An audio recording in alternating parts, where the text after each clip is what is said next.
Evening, everybody. Welcome. I hear it's been a fun day here. I missed it myself. I might get on the pitch and try to tackle somebody. Thanks for coming. This is Fans Forum. You know how it works. A little bit unusual this time in that Robbie's got a slideshow. He promises me it's only 5 minutes. I'm a bit worried. I'm very worried about death by slides. So I got my fingers crossed and I get ready to pull the plug. After that, we'll do questions. We've got the roving mic. You know how it works. We lob it, you pick it up, you speak in the black bit. Tell us who you are and tell us your question. No long statements, please. Just questions, short ones preferably. And that's it, isn't it? So we'll start. Robbie, slideshow. So, thank you for coming. So I just thought I'd give you a bit of insight because I see questions. You know, I've now come off social media, listen to Dale, just post now, don't read any comments. I think it's the best way. So I just, when you see stats and how we're doing, I thought I'd just give you a quick 5-minute outline to show you the progress we're making. So it's there so you can see it. So the first slide. So people talk about how many players we brought in. So you can see. So these were the players here from last season. These are the players we brought in. They were the loan players who have come and gone back. And these 3 players are players we've used under 5 games. So you can see. So that's the amount of players this season. But these are the players we've predominantly used. Yeah, which is I think 1, 2, 3, 4, 5, 6, 7, 8, 9, 10, 11, 12, 21 players predominantly. In there's 5 loans. 5 loans have gone back, so we used 26. And the existing players from last year, we've used on a regular basis. We Ryan, Bunks, Geordie, Nosey, Kyle. Luke was already in before I came in. I think that was one which Steve and Mark done. I'm led to believe just before I came in. Young, Jose, Pags. So that you can see that are the squad. Then the next slide. On arrival, this was the players I had.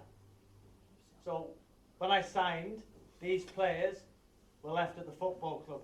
As you can see, those players there have left since I've been here. Those players have been used under 5 games. You know, they're still at the football club but not part of my squad. And these are the players I predominantly use. So 1, 2, 3, 4, 5, 6, 7. So realistically, in my mind, I've got 7 players from last season's squad, and we had 27. So therefore, there's been a turnaround of 20 players. There's last year's squad.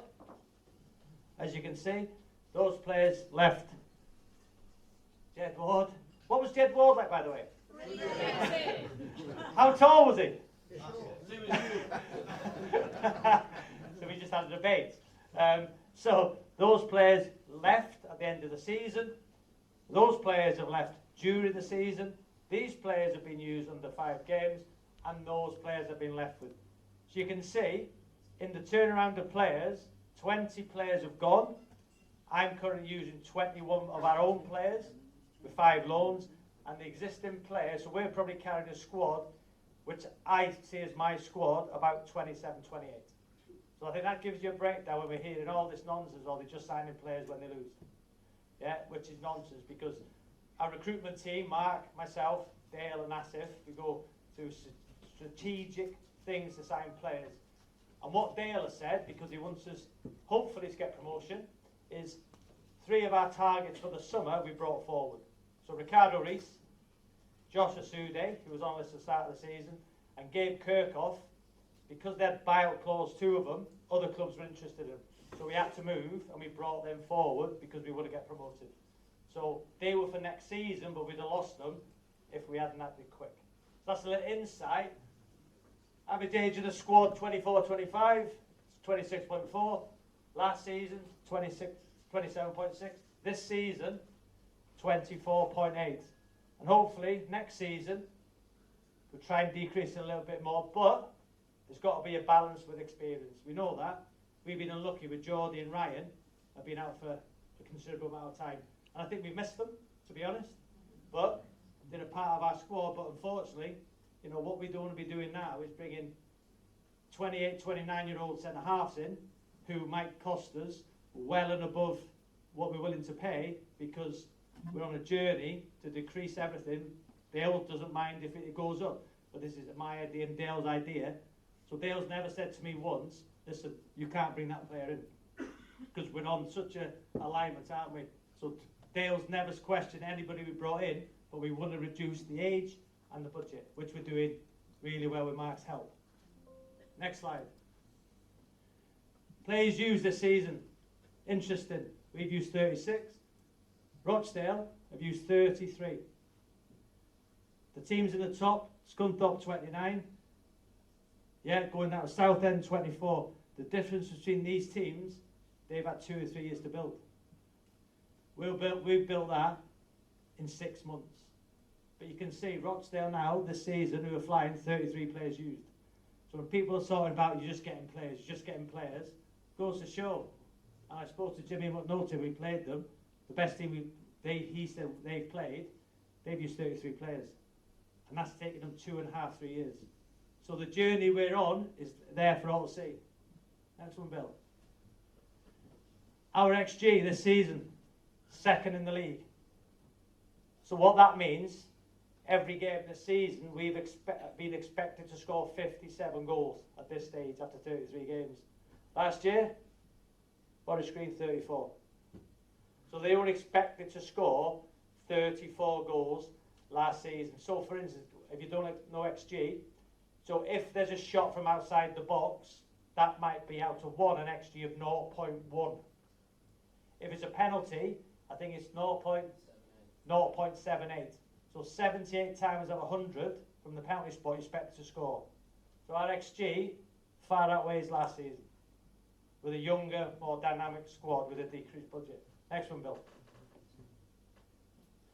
XG difference, which means the amount of goals we're expected to score with the amount of goals we're expected to concede. So the goal difference. This year, 28. Last year, was 7.33. So in every stat, yeah, we're up. There's argument to say this time last year, after 33 games, the team last year had 64 points. This year we got 58. But there's an argument to say it's a much tougher league, which I think we'll all agree. Next one. As you see, this season, 55 goals. Last season, at the same stage, 49. And that's the league table. Next one, Bill. We nearly finished. Set piece goals. We're 2nd in the league. So, because I see the frustration, another one round the back. Oh, it's gone out. We're 2nd in the league. So set piece goals with 14. This time last year, 7. These are facts. So this is not me saying to Billy, add 5 on. Yeah. Would help. Yeah, this is facts. This is there. You can see it. You can record it. These are facts. Why is what do we use? StatsBomb. So it's everywhere. If you've got it yourself, you can go on and check it. So a set piece goal. This is either a corner or a wide free kick. What a set piece is now. So the corner goes in, and you're all thinking header goal. But it's not. So a set piece comes in. The second phase comes back in. That is a goal. So we're the 2nd in the league, which surprised me, to be fair, today. Yeah, surprised me, and I'm hammering my set piece coach. Yeah, so that's my 2nd. Yeah, goals from corners. We've got 8. Look, 1, 2, 3, 4, 5 teams have got more than us. Last year, 3. So these are actual stats. We're doing well, guys. We're actually doing well, and we're huge into stats. Billy does a great job. Next one, Bill. This is the very interesting one. So this is every game this season. Shots versus shots conceded against our opposition. So for instance, Saturday, look at the difference. So we've had that many shots, Carlisle that many. This is every game this season. So that's self-explanatory. Look how we're dominating games. Look at the chances created. Look at the opposition. So that's every game. You see it. Go back, Bill. Have you just had when you finished it? So look, the only games which I think, this one, what was that? Rochdale at home. And do you remember, I said we didn't play our way. Do you remember? On all my interviews, we didn't have a goal and we went to 5-3-2. And after that, I said, right, we're not doing that anymore. And look, what happened? What game was that? Tamworth, they had 10, do you remember? And they took the lead.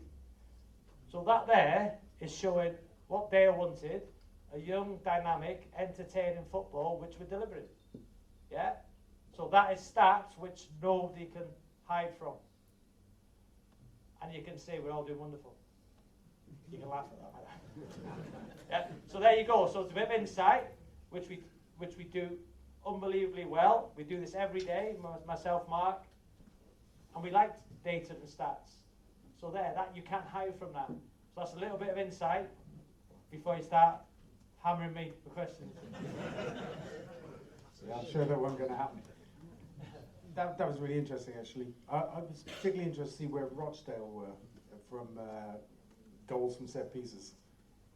Very low down the league. Yeah, there you go. So, but yet top of the league.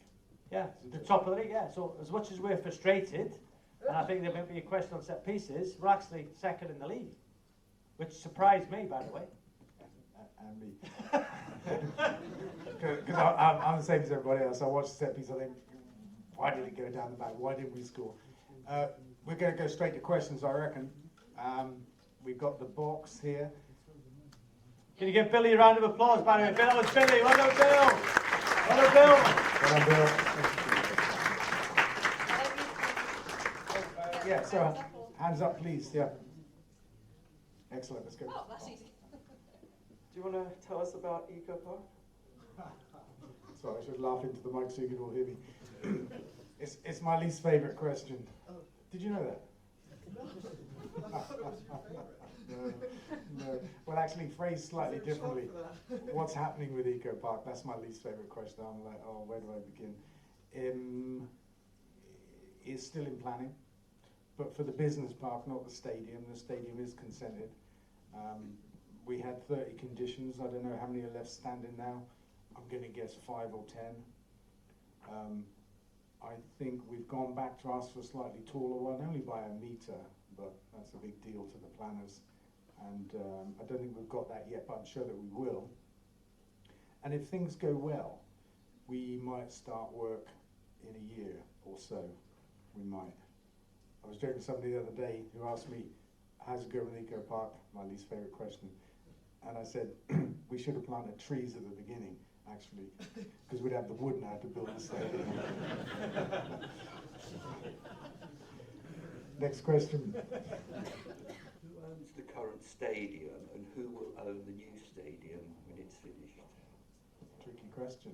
The stadium's owned by the club right now, and I don't know how we're going to fund it right now, the new one, but it would be my hope that it's owned by the club. Don't ask me how. Selling all these players. Who knows? I mean, I can't tell you more than that. That's all I know. I'm just surprised that the club actually owns them. This one? Yeah. What do you think? Do you think I asset stripped it or something? It happens in football. No club owns a stadium. Yeah, it happens. We done? I'm Andrew Budd, and I'm asking about the new stadium, specifically what's happening regarding providing for standing spectators. That's cool. There's been some discussion about safe standing, which is interesting, not necessarily a terribly good thing. And I just wondered, I often feel that the devil is in the detail regarding standing conditions. I think we already have safe standing in the South Stand. And I'd like to see something not that different to that. I don't suppose that's going to happen, but what are your plans? Well, first I want to say we're 3 questions in and it's a hat trick for me and I wasn't expecting that. Normally I sit here and listen to questions for Robbie, but I'm happy. There is going to be standing. There's been a conversation about safe standing. I don't know if it's important or not. I mean, I'm with you. I think it's safe already. So it's a bit weird to call it safe standing. So we haven't got a plan to put in safe standing. We're not at the detailed stage yet, but we do have standing at both ends, I think. Both ends are standing so far. But listening to you, I mean, what's the view around in the whole room? Safe standing, is it like that or like that? Safe standing, don't worry about it, no? Because it's like a, safe standing is you can put a seat down, can't you? Is that right? Yeah. It's a combo, isn't it? Yeah. Oh, you started a debate now. I'm agnostic.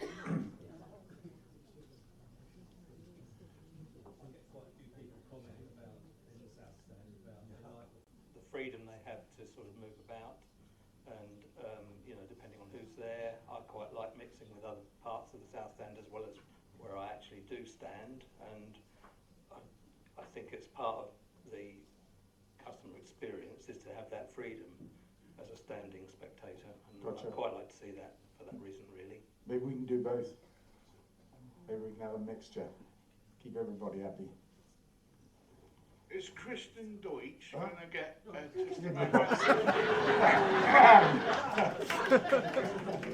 that was a quick pass. Wow, that was quick. Go on. Hello. Is Kristen Deutsch going to get a testimonial after playing 200 games?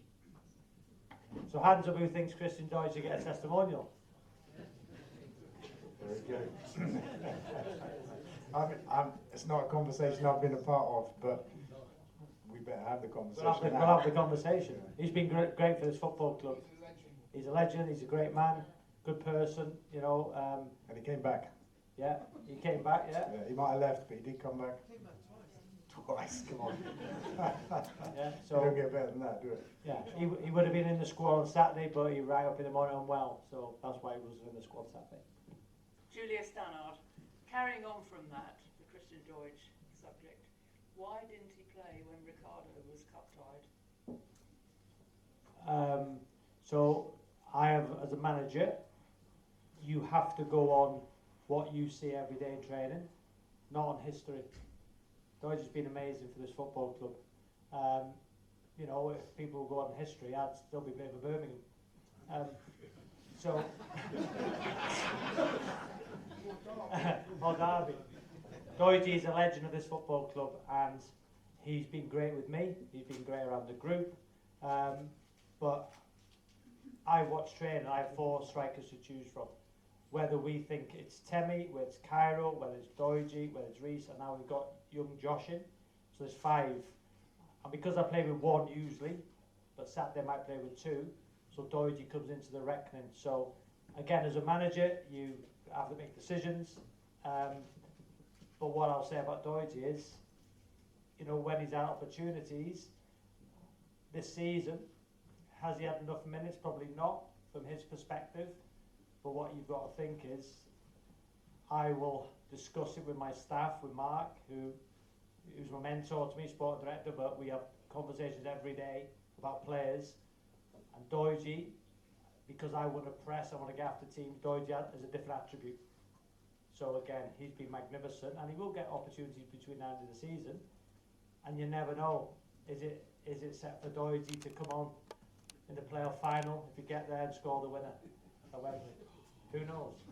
You're talking about history, you never know. But he's a legend, and I've got the utmost respect for him. And hopefully, in conversation, he might get a testimonial. So, might. He might not. All right. Who wants the box next? Ian Crawley, I love the presentation, and I'm amazed nobody then asked the question, because from that presentation, should we not be much higher up the league? And then you look at the mistakes, and I do not see other teams make the mistakes we make, and that's tough, because you set them up as you want, you pick them, but you still get silly mistakes. So how are you and the coaches working on eliminating the silly mistakes? It's a huge, you've seen Saturday that, you know, I do a speech in here before the game about team selection, and, you know, on Saturday I said, right, what I'm going to tell my team to do today is the first 15 minutes, let's give them a goal, like the last 3 games. That's tongue in cheek, by the way. It's tongue in cheek. So, again, Saturday, we started the game poorly, and then the goalie does that, an individual error. The last 3 games before that, the first attack from Woking here, 4-2 win, was a goal. Then we went to York, started extremely well. First attack, got a corner, got a penalty, got a goal. Rochdale, first 48 seconds, went down the left, our left side. The young boy tried to let it run out of play, slipped, recycled goal. And then Saturday, with nearly one of their first attacks, the same individual error. Listen, and the old adage is, and Ben Tozer, who was doing the coverage on Saturday, asked me the question, and I'm sure the question will come about experience. So my argument on Saturday, when Ben asked me the question, was a fair question. Do you think this team lacks experience? So my argument was, well, I seen one of the most experienced teams in the league last year, didn't go up, and in the playoff semi-final against Southend, showed a lack of experience with 3 minutes to go. So that's me being totally honest. So how do you get experience? Well, you know, all of us in this room will have experience in life in different scenarios. Well, young players only get experience by playing. And that's the way we want to go forward, but you need a balance. So we've missed Ryan, we've missed Geordie, you know, who will come back in, but we've got Kyle, we've got Knowlesy, we've got players, but this is the way the club want to go forward. So how do you, and it's a question, I've asked Dale this question, I've asked Mark, you can change the players out. The easiest thing to do is like leave you out, which at times we have, because every team we pick is for that specific game. So do I leave the goalie out Saturday and put Pags in? So the goalie's made an error, take the goalie out, put young Pags in, who made an error against Luton. Well, if I put Pags in on Saturday and he makes a mistake, people are saying, why did you take Harry out? As a manager, you have to make a conscious decision to think, do these players have to play their way through mistakes? And they are going to make mistakes. I've made loads of mistakes this season. We're making mistakes together, but we're going to grow together because we're on a journey. And Rochdale and York have been together for 2.5, 3 years. They've made lots of mistakes on the way, as York did last year. What, they 23 points above Oldham, I think they were. 5th and 7th got to Wembley, and I think 5th Oldham went up. So these players are going to make mistakes. And I'm as frustrated as you, believe me. You've seen me in that technical area. I can't. I look at Dale, I look at Mark, and I think, you know, dear me. Go on, give him a goal. And Dale said to me numerous times, why don't we say we're 1-0 down before we start? That's what's happening. But it's not because of the way we play. And I'm not telling them to play out. It's individual errors, but they have to get better. But they're only going to get better by playing. So it's a good question. And I try to pivot around the answer. Strictly style. Nicely done. Fair question. Yeah, another question then, please. Right at the back. Do you want to throw it? I'd just love to see it thrown. Come on. What was that? I just say that was an individual error. Benson. You dropped. Hi. Only picked on. Sorry, Jonathan Edmonds. Yeah, a couple of things you've covered a little bit there. Personally, I've really enjoyed the season. I love to see now we've got an injection of pace, which we haven't had for so long. And I just want to thank you for the football, style of football. I'm really pleased with that. Regarding, do you think we should be, you talked a bit about it a bit earlier, playing 2 up front. Obviously, Ricardo's come in, had a great start, you know, the 4 goals. Obviously, come up against some tough teams, obviously Rochdale, big players. Do you think possibly we need the 2 strikers going forward, or do we need people, midfielders running in behind, in front of the striker? And secondly, I'd like to hear a bit about the academy, how we're doing with the academy. Obviously, I came to the mental health day, if you remember, sitting on the front, and you talked about you were speaking to the academy lads, and you actually said to them, who do you want to be, what do you want to be, and they said Harvey Bunker. So, are there have we got prospects coming through, and are we keeping an eye on that, on the academy? Yes, two good questions. The first one, so when you have a philosophy and a structure, and when I presented to Dale and Mark to get the opportunity to manage here, what's my playing style, what's my ethos, and I think the people who are in this room who might have been sceptical when I got the job, I said I would have created a dynamic brand of football, and Dale's not gone away from it, saying he wants to have fun and be entertained, and you do. Even though those results have been lost 5 out of the last 6, the way we've played, with the exception of the first half Saturday, we've been good. We've been good all season. You see that graphics, we've missed so many chances, which all of you here have seen. We've missed so many chances. That's by being playing one up. Because the plan was Nick Horton in the 10, 2 wide players in Kyle and it was Jaden Clark. But now, when we brought Ricardo in, because we weren't going to get him to the summer, but he could have gone to 4 league clubs who offered him significantly better contracts than us, but he's loved the journey here. So he doesn't suit one, I agree with you. So now he's seen, and unfortunately I had to take Nick off on Saturday for 25 minutes, which hurt me. I apologise to him, because as a 10, the game wasn't suiting him. We were 2-0 down, so I needed to get 2 up to affect the 3 centre-halves. So Josh come on, and you can see how much pace he's got. And those 2 up front together, I think, is the way forward. But also, there might be a case if we play 3 up, with Ricardo, a Temi or a Cairo or a Doidge central, and Josh on the right of him, so there's 3 up. But does that suit Ricardo on the left-hand side? So these are all the options we're thinking about. So again, Saturday, we might go to a 4-3-1-2. Yeah? So, like a diamond. With the full-backs as wingers getting forward. So these are all the things we asked for. The academy, Dale's a huge advocate of the academy, as myself and Mark are. Young Thomas, who scored in the cup, he got his first goal, has done brilliant.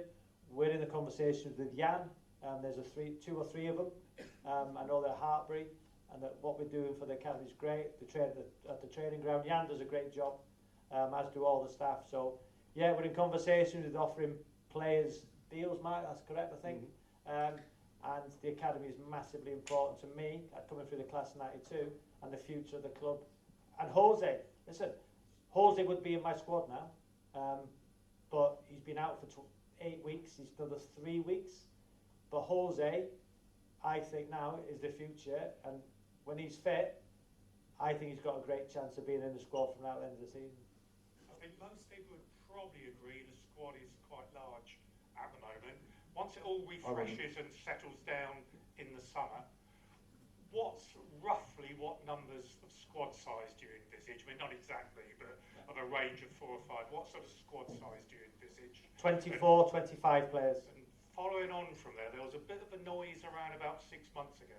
I think you might have mentioned it, Robbie, and referred to Mr. Bowen, that you might be looking into a proper reserve team next season. Has that progressed at all? So we have conversations. We have conversations. So our relationship as a group, myself, Dale, Mark, and Asif, because we're a team. So everything we discuss, we're together. So we had a meeting about 6 weeks ago at Ecotricity, and myself and Mark presented what our squad looked like next season. And I think, the numbers is Dale, we won't disclose them, but we believe a squad of 24, 25 players. Probably 19, 20 of our own, and then utilise the loan system, 5 players or 6 players, like we've done this season, because we've utilised the loan system incredibly well. I would just say we missed Harry Whitwell, I think we'll all agree. But the way we've done that, and the way we're entrusted with players from higher, because they trust us now, they've seen what we do with our young players. We might try and sign a couple of the loan players here we've got, but the problem is they're on X amount of pounds at their clubs, but when they come on loan, you pay a contribution, which is quite small. So that's why we can use the loan system really well. So again, 24, 25 players. I disagree with us having lots of players right now. You're seeing it, the slides. actually the squad I'm using is probably 26, 27 players, and there's players here who aren't part of my plans, but they're still at the football club. That's why the squad looks so large. It looks like we've got so many players. And the second question was? In terms of any sign of any reserve league next season or entering a team in a reserve league? Well, look, there's no sign of it yet. We have talked about it, as Robbie said. It's definitely of interest because we see the gap between the academy and the first team, and it's in that gap where it would be great to have a team of older players or players that come here with potential but aren't quite ready for the first team and can go out and get game time and stuff like that. So there's a role for it, we know that, but we haven't got a plan just yet. Are you off to Germany again in the summer?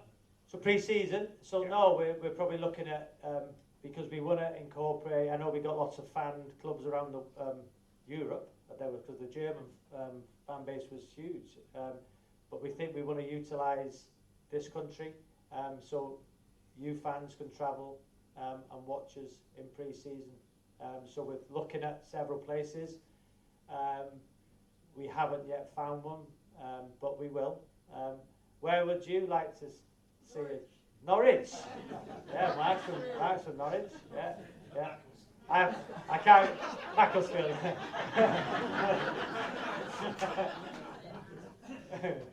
Yeah. So we're looking at Scotland. There was a chance to go to Ireland, but I think we couldn't get there. Wales. So we are looking within this country to go on a pre-season tour where the fans can watch us. It must be tough for the players who were regulars last season and were brought into the club to perform a role last season or even the season before, and they're still here and they're not playing. So how's the club work with those people and support them and basically try and help them get into an environment where they can do what they want to do? So, as you know, football is a ruthless sport. Managers will have different, excuse me, apologise. Managers will have the way they want to play. So, we've got 5 or 6 players who've been told they're not going to play. Those players have had opportunities to go elsewhere, numerous opportunities, but they've decided, which is within their right, to stay here because we've got brilliant facilities, it's a wonderful football club, it's a great environment, the training ground is one of the best. So those players, which they can, are staying. You've seen a couple go out on loan but come back. So again, it's a situation where a manager feels that I want to go this way. They train at the training ground every day, with first team staff. So again, it's a manager's decision that I want to go a different way. And they were brought into the football club, and let's not forget that the football club in the last 3 years has been relegated twice and didn't go up last year. So the remit was change the culture, change the dynamic, bring in saleable assets, which we all know about Mendy, Hearts, coming for Mendy. We all know what a player he is, and again, the players we brought in, if I said now that all our players who are here, would every other team in the league take them? I would say majority of our players could go to other teams in the league. So even though if they might not be playing, they could go on loan quite easily. So the players who are here now have had opportunity to go, but it's their decision to stay, which is no problem. Does that make sense? Does it? I can see your face. I think it's a good point. We're not forcing them to be here, and they can go and do what they want to do, which is your last point, Ian. They can go and do what they want to do. We're not holding them here. Robbie, you talked about experience, and in your interview, I think it was after the last game, you also talked about leadership. And you sort of were a bit dismissive about experience, but then seemed to warm to the idea or that perhaps we were lacking in leadership in the game on Saturday. Without JMT and without Ryan, we certainly don't seem as organised at the back as maybe we have been in the past, and maybe that leads to mistakes by some of the youngsters. And I know you talk about not bringing in a 28, 29-year-old, but actually Rochdale had a 26-year-old, I think he's called Feeney, who played for them on Saturday. And in the second half, when we were had our mini revival and we were attacking, he was vocally organising, leading his team. He'd even scored one in the first half, I think. So it seems that we brought in lots of youngsters in terms of a strike threat, but with the length of time that Ryan and JMT have been missing, and I noticed today neither of them are training on the grass yet, that's a heck of a long period without somebody. And Mendy's a fantastic player, but in midfield, and he's probably a great captain, but he's not a leader. So, you think Mendy's a midfield player? Well, I think Mendy thinks he's a midfield player. No. No. So Mendy was a right back. So 4.5 years ago, Mendy was playing at step 12 as a right back. Then we put him in at Macclesfield as a centre half, and then I decided, because of his leadership qualities and his athleticism, to put him in as a 6, so the defensive midfield player. But when we watch games back, the big question is, if Mendy plays poorly in midfield, he's a centre half. If he plays poorly at centre half, he's a midfield player. But he's a right back. So that's what Mendy is by his bringing up, and he was a winger. He was a left winger as well. So Mendy can play anywhere. So again, is Mendy a vocal leader? No. Is he a leader in terms of his performances? Yes. Yeah. Kyle McAllister had the armband. Is Kyle vocal? No. Who's the most vocal out there? We're a quiet side. I think that's a fair assumption. We're a quiet side. But when you say I was dismissive of experience, no, I'm not dismissive. It's a balance. But the easiest thing to say is, when things aren't going well, is experience. Well, you know, the average age of the team we've seen the last couple of years. So I'm watching the playoff semi-final. Where was the experience with 3 minutes to go? Well, because he didn't have them on. I'm just saying, that's not my fault. And you can ask a question. So it's a balance. So have we got too many young players? Possibly. But Geordie and Ryan, it's not the club's fault that they've suffered long-term injuries. So you might say, let's go and sign now. So hypothetically, we go and try and get somebody who we think fits our profile, 26, 27. So historically, when we've done that, the players' wage demands are too big now for where we're going as a club. So hypothetically, I'm just saying, if a player wants £500, an experienced player now who's ready to play for us will want £2,500.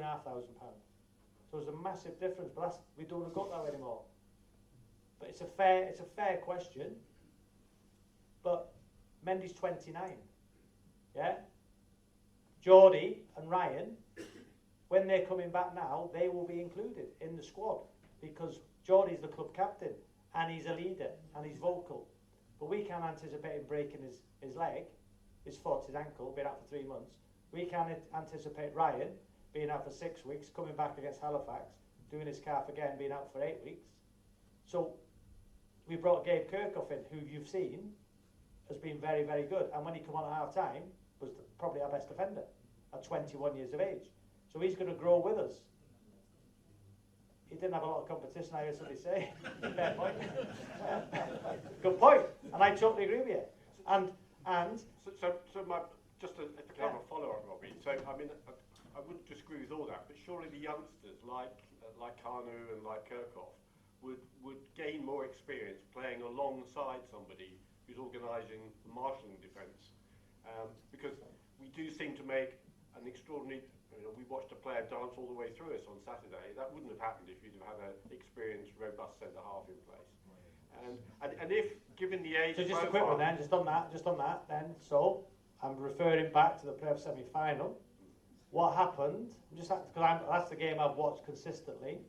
When I came in to look at the squad, the goal that they scored, somebody missed a tackle here, I led to believe, I can't remember what it was, so he missed a tackle, they broke, missed a tackle, and got a goal.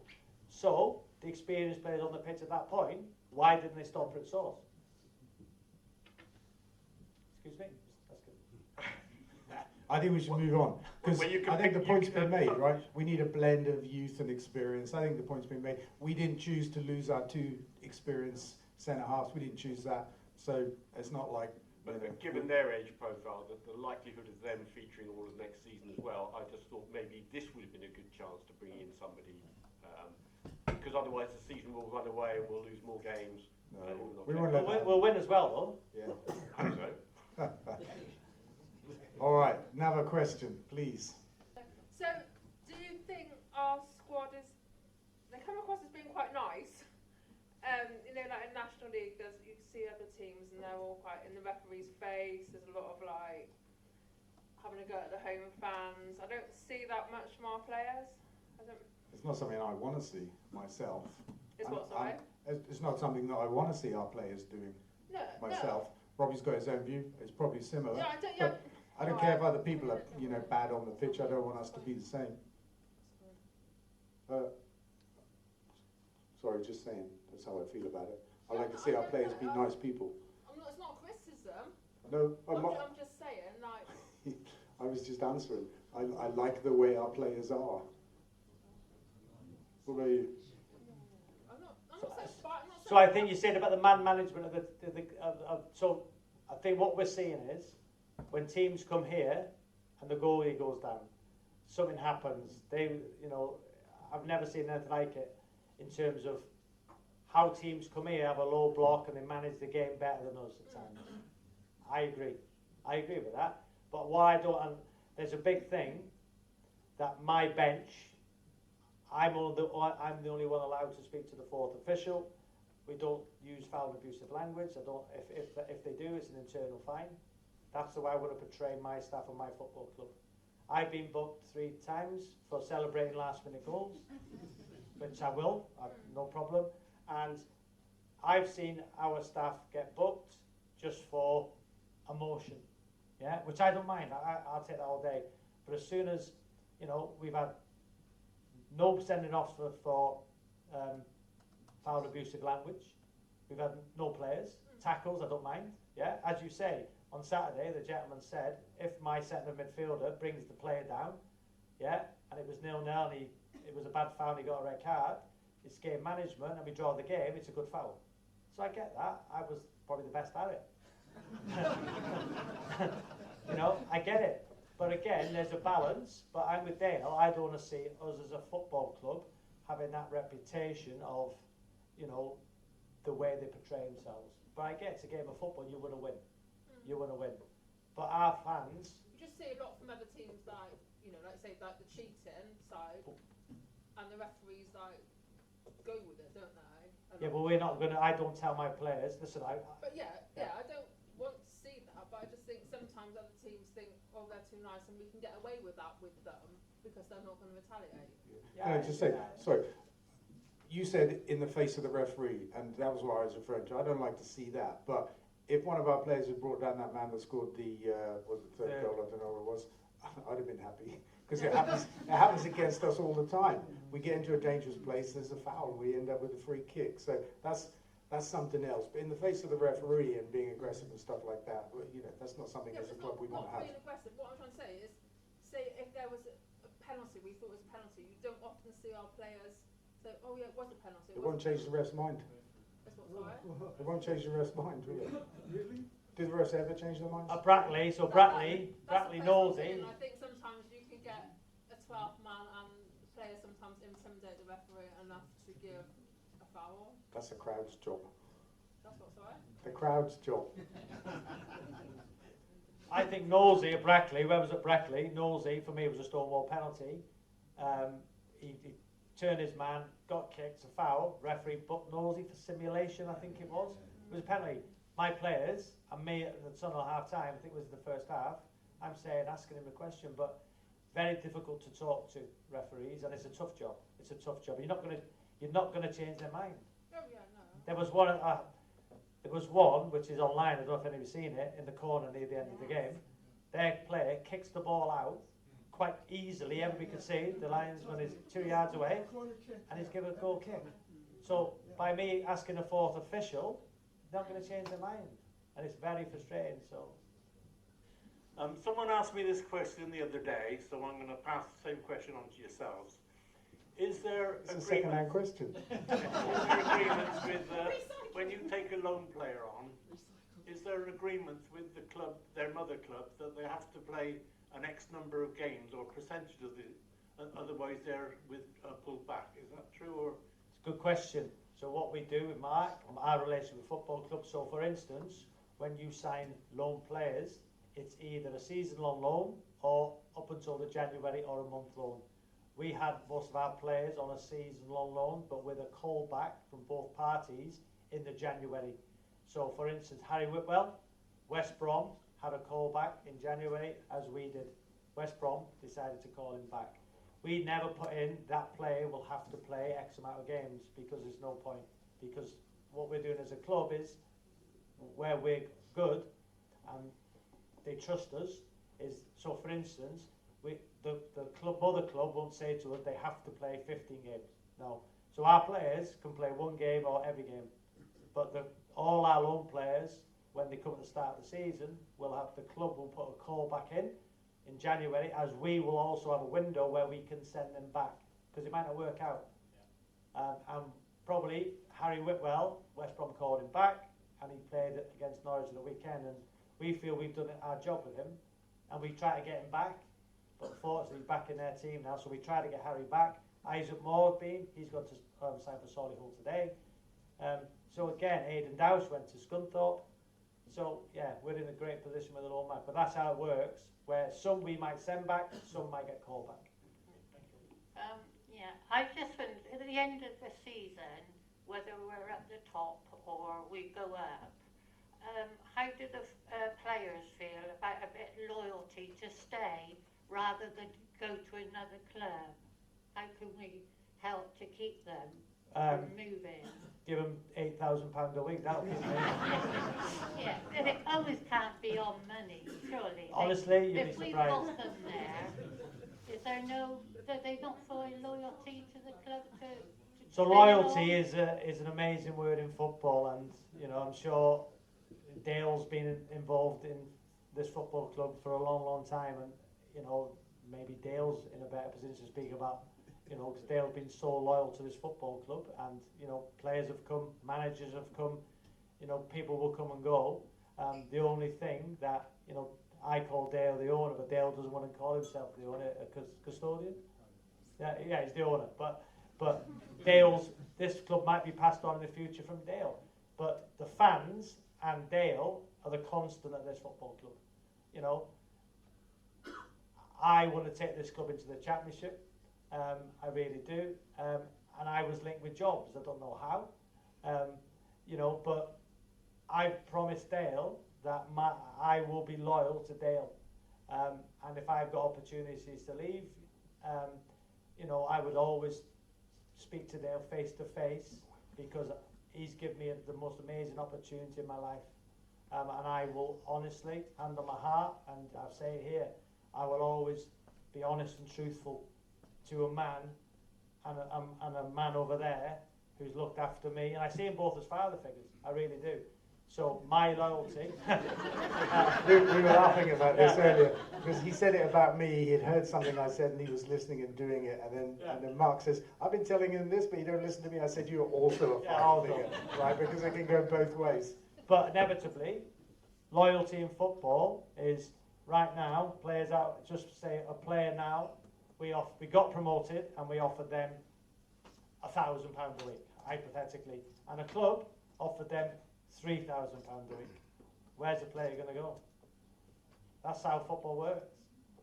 I know it's not right, but that's how it is. But also, you've got to bear in mind that people have got to make their own way in the world, take the chances that they find. If a player or a coach or a manager finds an opportunity they want to have, why should they not take it? And so we've had loyalty here, we've seen loyalty. I think Deutsche actually, one season we were in a relegation battle, he had the chance to leave and he said, "No, I'm going to stay," which was quite the most amazing thing. But it's a balance. Life is about balance, and sometimes people have got to move on, and sometimes they'll stay and they'll repay loyalty with some loyalty. So that's all fine. But the box was due down the front for the people from Norwich. So throw it down, please. I know the Ultimate Aims Championship. Is there like a time frame on that at the moment? No. Okay. I gave a longer answer, half-time on Saturday to DAZN, but not much longer. I don't think there's a point in having a time frame. I just don't. It's like a noose around your neck or something like that. It's a big job. It's a long journey. Football's an uncertain thing. We've been growing off the pitch for a couple of years now. We've just got the most amazing training facilities, and for many years we drove to another county, like 40 minutes away to training and stuff like that, and all kinds of stories. We've got great training facilities. We've been in League One. We know what it's like to get there. That's not a mad dream at all. We'll get there, and then it's a big push to get in the Championship. But the whole thing's absolutely feasible. There's no point trying to say we're going to do it by when, in my opinion. That's just a millstone, not a noose, a millstone around your neck. Why is it your ambition to get to the Championship but not the Premier League? See, you're damned if you do and you're damned if you don't. When I first said that was the ambition, fans around the club were like, oh, you can't say that, you can't be so, I don't know, ambitious, actually. I don't understand that. But I do talk about the Championship, but I don't say never the Premier League. I don't say that. Because you look at a club like Bournemouth with a crowd of 10 or 12,000, it's a great club, and they managed to be in the Premier League all the time. Our new ground will have a capacity of 12,000-ish. You just never know. So I don't say no to the Premier League. I'm just being very realistic. I think the Championship is a very realistic goal, and then who knows what comes after that. I think this is a kind of a refinement or an extension of Debbie's question, which is there enough aggression inside? Is there enough bite? I spoke to you about it before.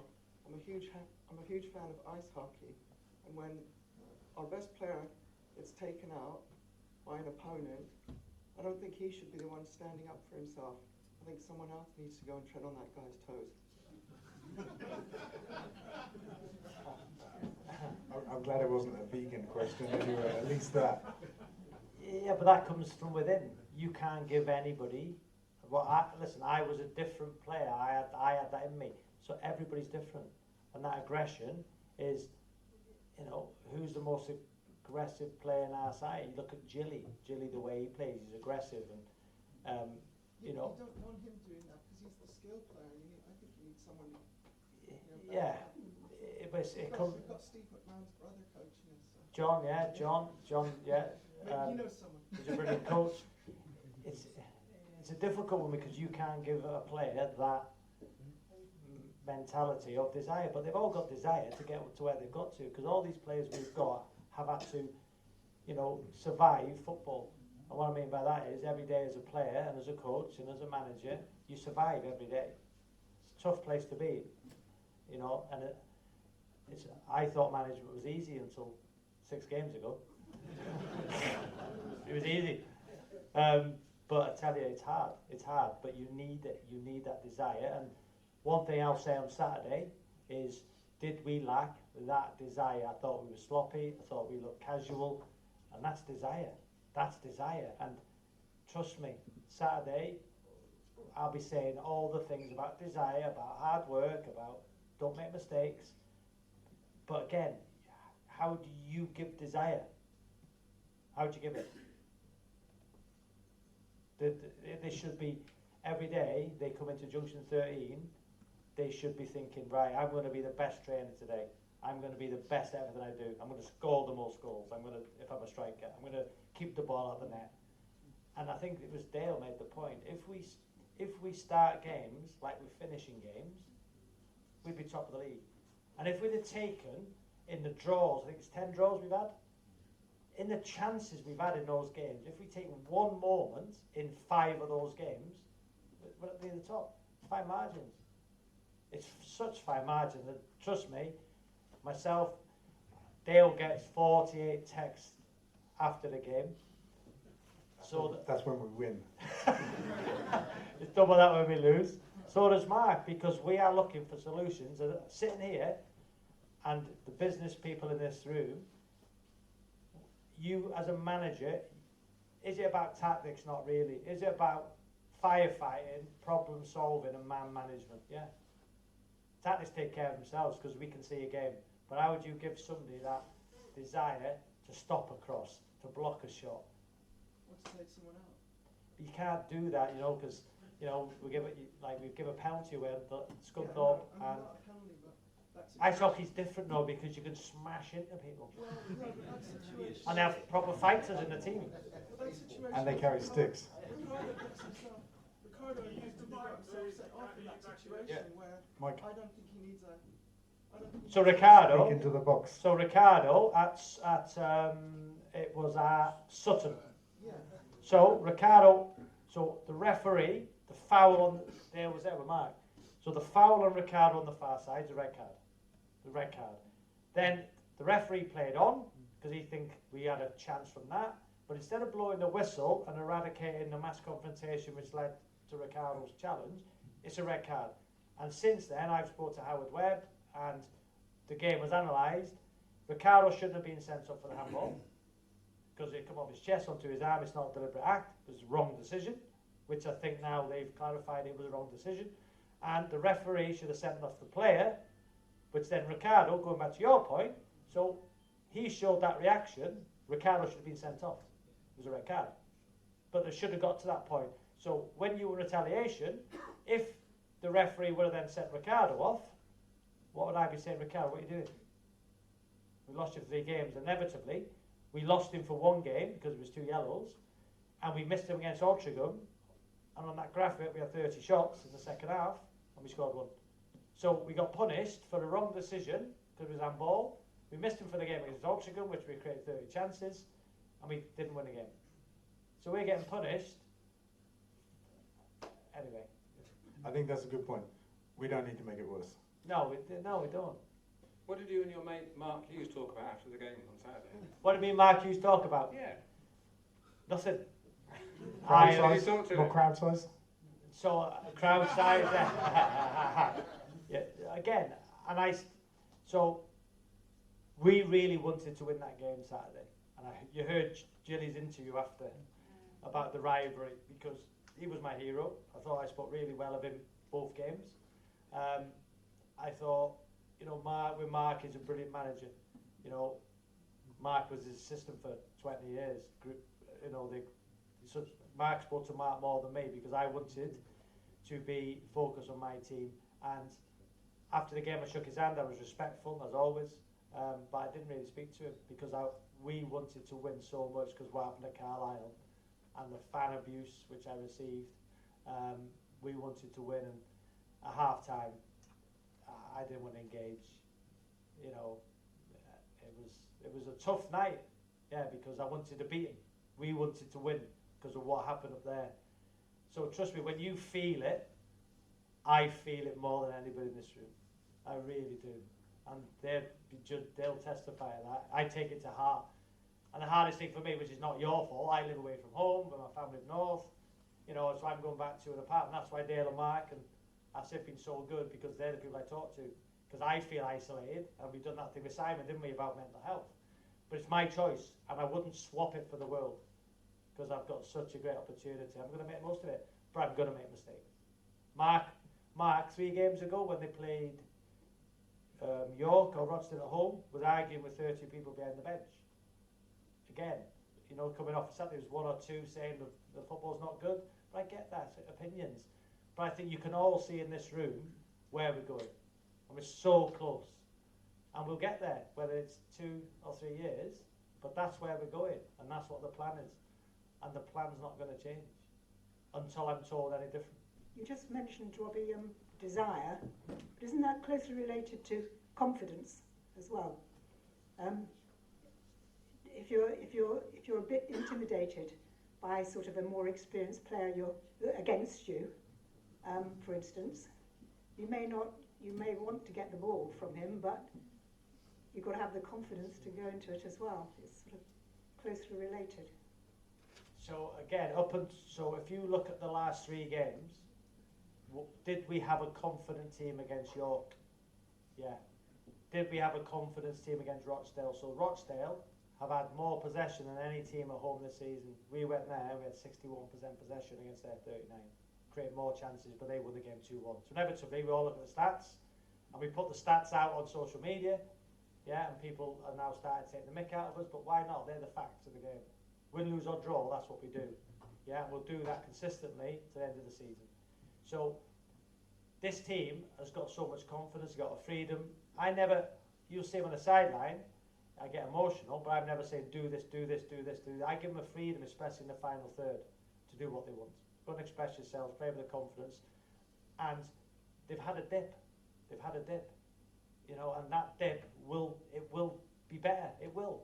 As long as we can find momentum going into the playoffs, nobody will want to play this team in the playoffs. Mark and I and Dale, when they're in the boardroom, speak to York, said, best team you've played. Rochdale, the best team we've played. And if we finish in the playoffs, which I hope we will, correct, in the final Wembley, so we can still get to Wembley. So these players play without fear. You can see Mendy plays without fear because give me the ball, do this, he can move the ball quicker, but he plays without fear. In the final third, Gilly plays without fear. With a confident side, nothing's changed in terms of the way we started the season to now, because we're still playing well. Wealdstone, we were horrific, terrible. I didn't know what we were doing, right? We were terrible. Listen, and I'm always honest. Saturday first half, when you actually watch the game back, which myself and Mark have done probably 5 times, we didn't play that bad. It was 4 moments of, I know they scored 3, but they had 4 shots on target, 3 goals. We didn't play that bad. 10 minutes to go half time, we had 1 off the line, I think. And then second half, was that a confident team in the second half? Oh, yeah. It was a belief. But that needs to be for 90 minutes. And how do I, as a manager, get that for 90 minutes? Trust me, we're looking at every solution possible. We talk a lot about mental health, and I think most people get on board with trying to understand how things are nowadays. We didn't play well in the first half against Carlisle, and the way that the team were booed off the pitch was quite striking. These are young lads. How does it affect them in the change rooms, and how do you pick them up from that? Well, fans are entitled to boo. They are, you know, and whether it's an experienced team, Dale's been here for how many years now, is it? 15 years. I'm sure there's been teams here who've been booed off and cheered off. You know, football's a game of fine margins. That second half performance, again, we were magnificent, but the game was done at half time. Let's be realistic. They had nothing to lose. So fans are entitled to their opinion.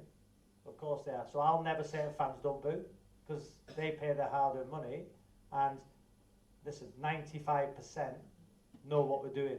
There'll always be a 5% in any fan base who will react to the result and not see the bigger picture. You know, and I've started to do that because, trust me, if I was standing in that, if I would have been there in the first half, I'd have probably booed myself. I'm honest. But how does that affect the younger players? We should galvanise them. They galvanise me as a player. You know, when you're up against adversity, that's when you should grow. And the second half performance, so to answer your question, Mike, the second half performance, did the half-time boos affect them? I think it galvanised them. Yeah, and obviously with my amazing team talk. Yeah, well, I was just going to say, I think the booing certainly at the end was at the referee mainly, because of all this time wasting that goes on. Yeah, you never... We get additional time for it, but during the match, the refs should be a lot firmer with a lot of the play acting from the Carlisle players, the time they take for throw-ins, the time they take for free kicks, the time they take for goal kicks. It's the referee that the crowd got very frustrated with. I think you're right, Phil. But you didn't wait for the box. Come on. Over to you. So I know obviously you explained earlier about like all the loans and stuff we brought in the new players, which obviously is all part of the big plan. But do you think that has played a part in the losses? Like recently, maybe the team aren't quite as gelled as they could be because they haven't actually had the chance to gel yet? It's fair point, fair point. I think Dale is hard to have into, so there was a player who come in, Josh, come into the training ground the day before, got his medical, hadn't trained with the team, but then come on done fine. So again, yeah, this is why it's a journey, because Rochdale and York are 2.5, 3 years in, Boreham would have been together, Scunthorpe been together, we've been together 6 months. So ideally, next season, we'll probably have 20 of our own players, and then probably 5 loans, and then this time next year, I really believe we can be challenging, and the year after, I think we can win it. We're evolving and we're growing, but again, it's patience. And where we're lucky is because we're so aligned, there's a patience. There's a patience too. And if you look at Macclesfield, that took us, because it was us, 4 years to build. 4 years to build a club, a fan base back up, and look at the team that's just beat Palace. There were 9 players which I recruited to that team, and yes, last night 8 players in the starting 11, and they've just nearly beat Brentford. So if that's it, that took 4 years, and a turnaround of about 70 players. So again, and look at Rochdale and York, and that's what we're doing. So we will continue to get players in, and we will make mistakes. So the players we've brought in, we will make mistakes.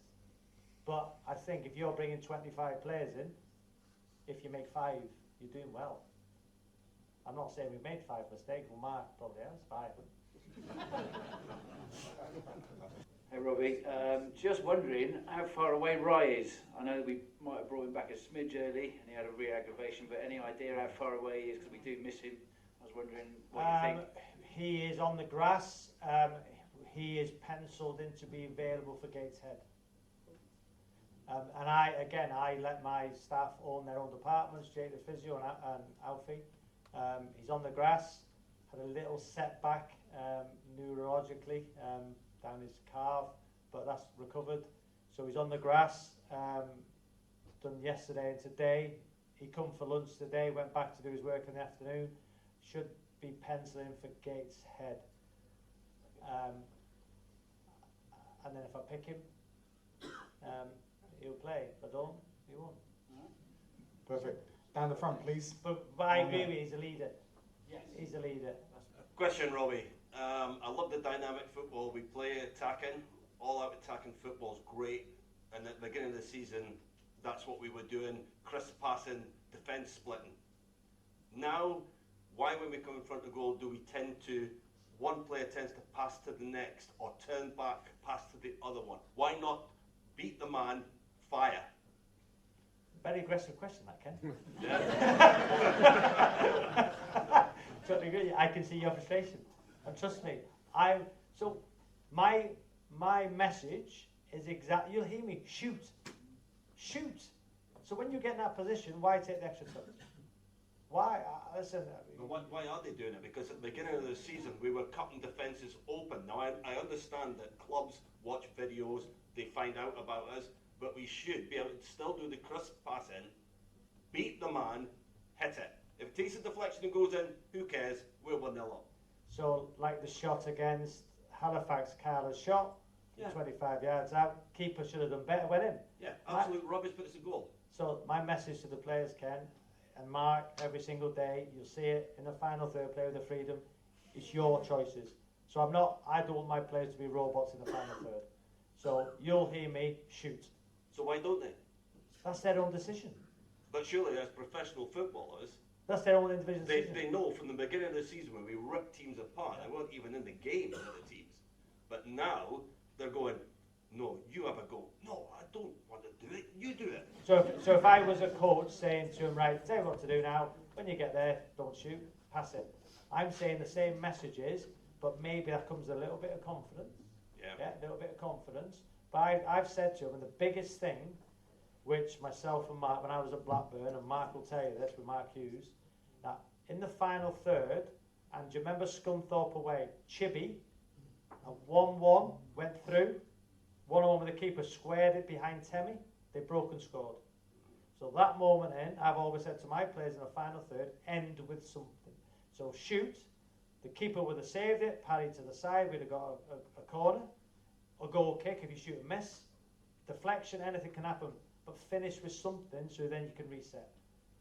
So again, I don't know. I'm a coach, and I don't know why they're not shooting, but I'm telling them exactly the same thing: shoot. So it's the individual decision on the pitch. They must know that if you beat one man, the chances you beating the next man get slimmer. Unless because you were the defence- Carlisle player on Saturday. Yeah, unless you're Carlisle player, you dive about it. But the chances are that the defender is going to come in and block it, which undoubtedly The happens. trouble we got, Ken, the trouble we got here especially, is that how I think at times this season, because it's Forest Green and the way we are as a football club, you know, and especially now with me as manager, there's an additive incentive, just my own feeling, that teams will come a low block, and the way they try and beat us is a low block, limit our chances, and try and hurt us in transition. I think that's what we've seen. That's what we've seen. But we've got great players in the front and from the midfield who can unleash a ball. Step inside, unleash it. How many? Harvey Bunker for one. For how many goals we scored from outside the box this year? Well, they need to do more, don't they? That's your job. Yeah. Could be worse. I could be a Dundee United fan. Couldn't be that bad. Fair question. We're telling them every day. As fans, that's what we see. We're there home and away, and we notice it. You're there every game. But on Saturday, we also saw shots into a crowded box, on the edge of a crowded box, that just hit legs, a sea of legs, because we're facing a low block. And We've got to give some credit to Carlisle. yes, and the other teams that do the same thing to us. Like you say, they watch videos, and it's changed season long. The way teams come, in my opinion, to play us has changed based on the way we were tearing them apart at the start of the season. Then we have to change and up the ante. Yeah, stop Robbie. tearing them apart. We're trying. So again, now we're two up top. So for instance, Boreham Wood Saturday. So they play 4-2-3-1. We'll go two up. So in the first 10 minutes of the game, just turn it in behind, because we've got the pace now of Josh and Ricardo. I'm not saying Josh is playing or Ricardo's playing, but he probably will be.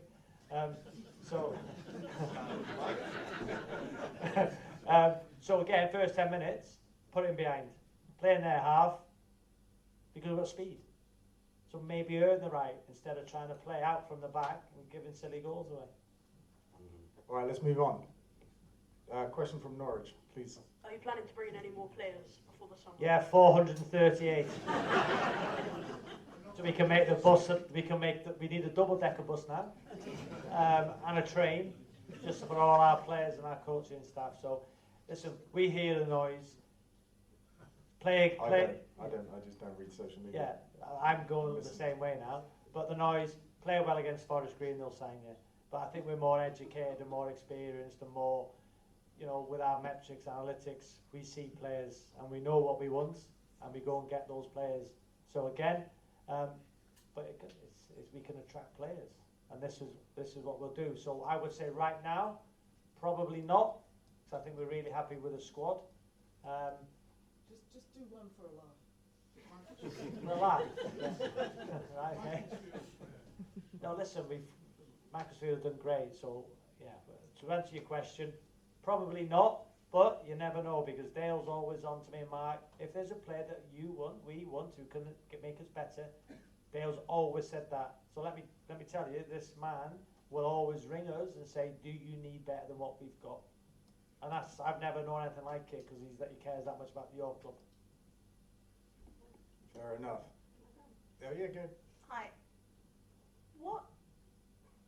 What's changed most, do you think, like since being here in the summer?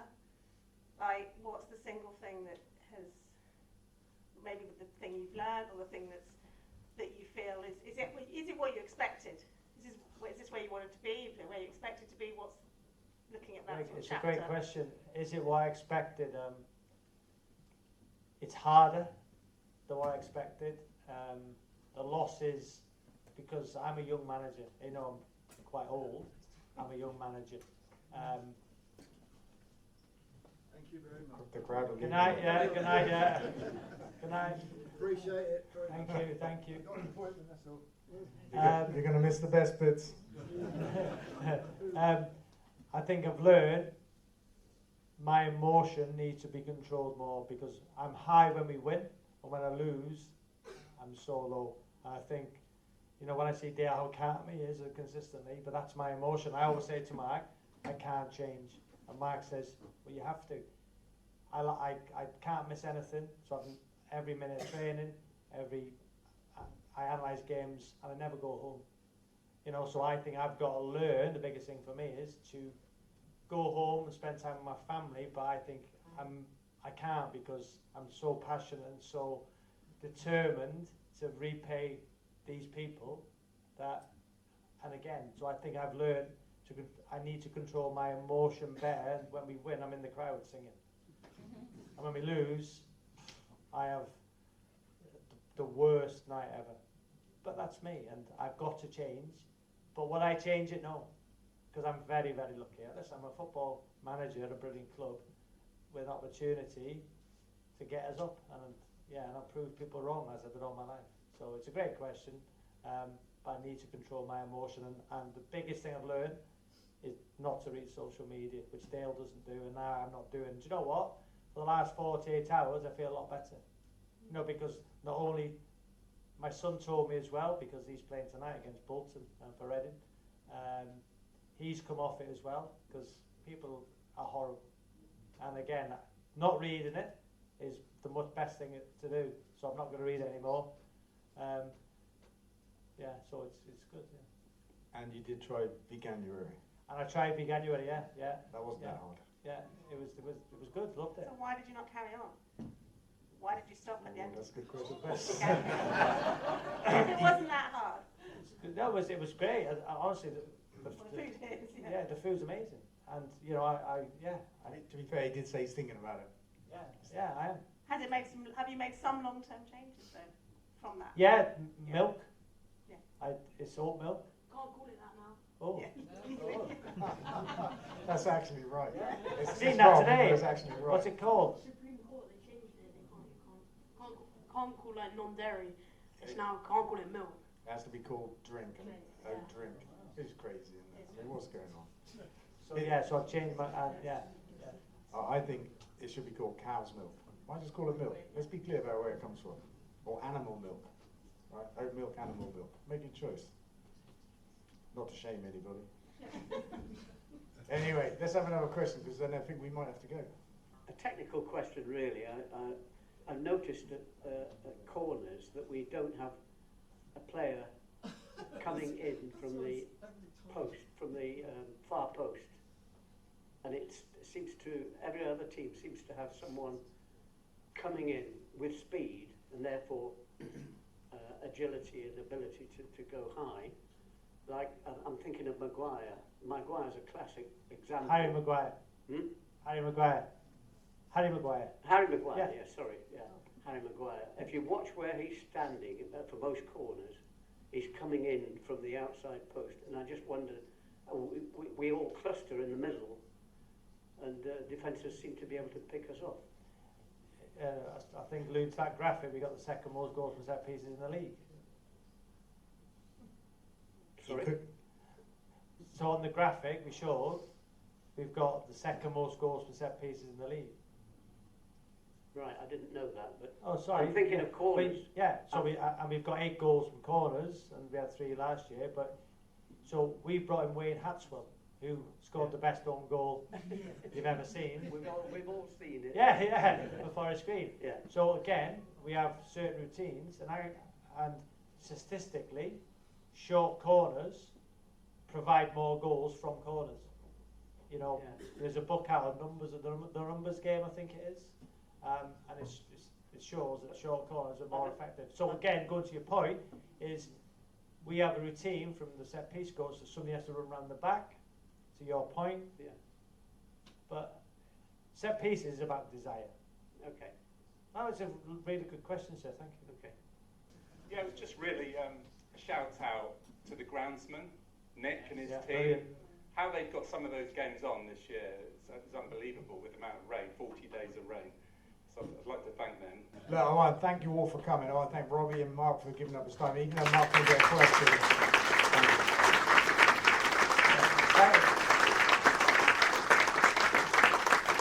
Thank you, everybody. Listen, I urge you, listen, it's a journey, it's a project. We're going to try and get in the playoffs, but I honestly believe right now, Saturday, Bournemouth away, it's a tough game. Then we got Boston, then we got every game for us is a winnable game. I honestly believe we can get in the playoffs, we can certainly get to Wembley. and the aim is to go up, and I really believe we can. And get behind this team. I know you do, and there'll be ups and downs. And right now we're in a little bit of a dip, but we're playing well. We're playing right, except for the first half, I get that. The second half we were brilliant, and we'll continue to play this football. So thank you everybody. I'm going now, we're going now, aren't we? Yeah, we're going now. Yeah. Thank you everybody. Thanks everybody.